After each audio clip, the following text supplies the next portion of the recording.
so sorry to interrupt you. I would please request you to stay on with me as I have more inputs coming in. Now, Bangladesh Jamaat Islami has raised serious concerns over the ongoing announcement of election results from Thursday's parliamentary polls. Early Friday morning, Assistant Secretary General Hassanul Mahbub Zubair alleged that certain officials linked to the Election Commission were deliberately delaying the declaration of results in several constituencies.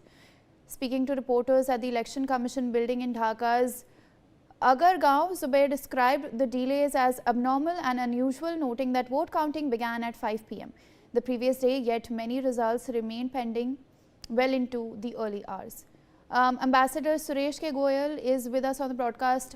So before I ask this question, I would like to introduce a piece of information. Now, after the BNP-led coalition had won the 2001 general elections, widespread attacks targeted Hindu communities were seen as perceived supporters of the Awami League, and reports documented looting as well as arson, rapes and killings and forced displacement across multiple districts lasting months. And human rights groups including Amnesty International and local organizations linked these to BNP supporters as well as its allies.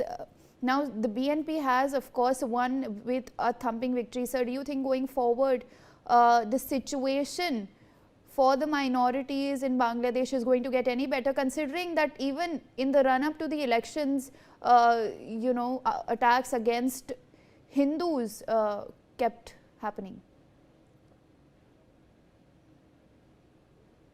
Over the previous election, after which the BNP or Khalida Zia's party, the suspicion about mass-scale attacks against the Hindu minorities was a different political landscape altogether.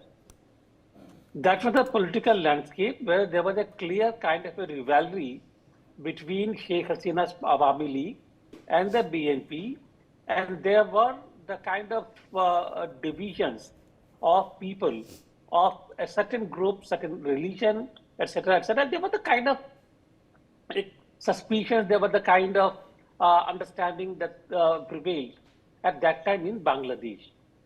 I really will not go by that scenario in the current election, simply because one of the main tasks before Tariq Rahman now will be to consolidate his influence in the country.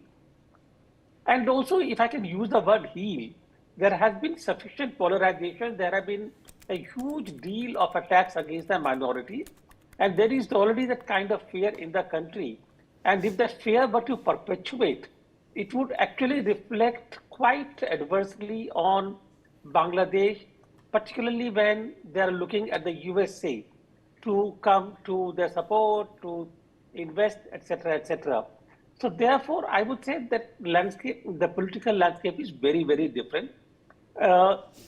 If Tariq Rahman is a mature political leader, as we think that he is, we have already begun to build our connections with him, the links with him, and he understands also the kind of impact it will make in the neighborhood. I really would think that that kind of a scenario may not repeat this time.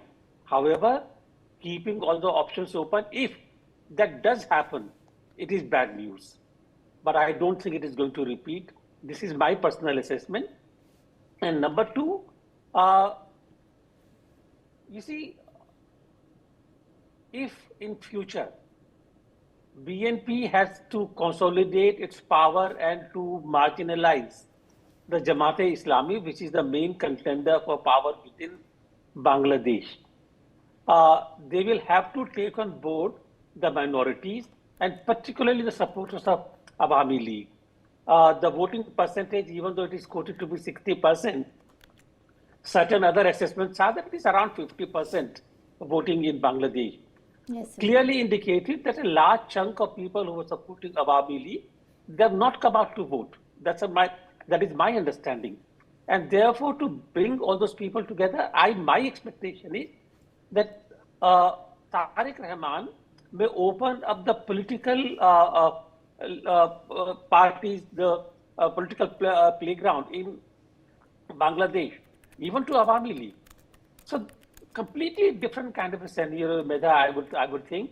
And rather than thinking of the worst possible, I would rather take a positive outlook with the current scenario. Medha.